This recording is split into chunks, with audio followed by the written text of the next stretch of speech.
Another section of the Code of Federal Regulations that people should understand concerns the mail. The Bureau of Prisons will open every piece of mail that comes into the institution unless it meets a specific criteria. The same goes for outgoing mail. So you want to know this particular this particular code of the federal regulations, which has Title 28, Section 5, Subchapter C. I would read all of Part 500, but particularly regarding the mail, look at Section 540.18. And here is how the mail has to be recorded. The warden shall open incoming special mail only in the presence of the inmate for inspection for physical contraband and the qualification and enclosures of the special mail. The correspondence must not be read or copied if the sender is adequately identified on the envelope and the front of the envelope is marked special mail only open in the presence of the inmate. That's what's crucial.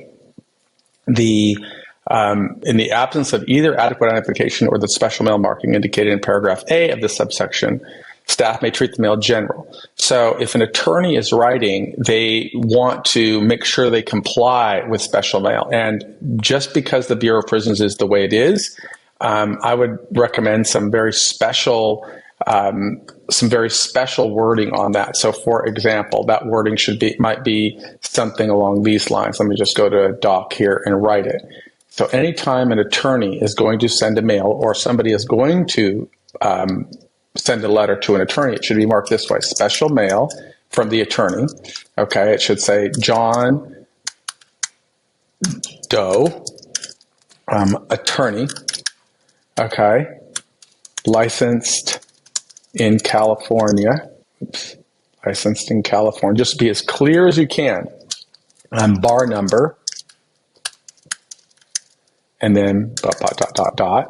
Okay, and then below it, this is special mail pursuant to CFR, and then you put the 540.18, 540.18, open only in the presence of inmate name. Okay, do not monitor. Okay, so that by putting this information, you are protecting yourself against the danger of the staff reading your mail. And legal mail is anything between an attorney and the person that is writing. So, but it's very important that many attorneys will be remiss and not put this information specifically. They'll write something like this. So they'll write something along these lines. So they'll have letterhead, and the letterhead may say, law office of Ginsburg and Jones. Okay, attorneys at law. Okay, address, city, state. That will not qualify, because law offices do not identify the specific attorney.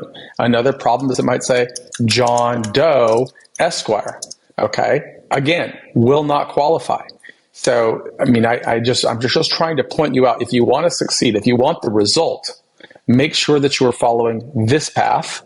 And the attorney is going to say, "Oh, they don't have to do that." Well, the goal is not to get into some type of a match with the BOP. The goal is to make sure that you are unassailable in your rights.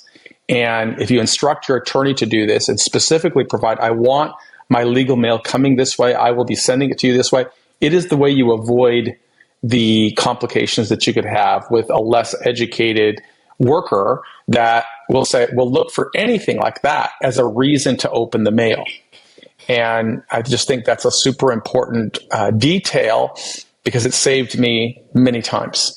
And this same thing applies with the media. Okay, anything that you want to keep private, you've got to know this particular code. And if you have specific questions, ask somebody who knows.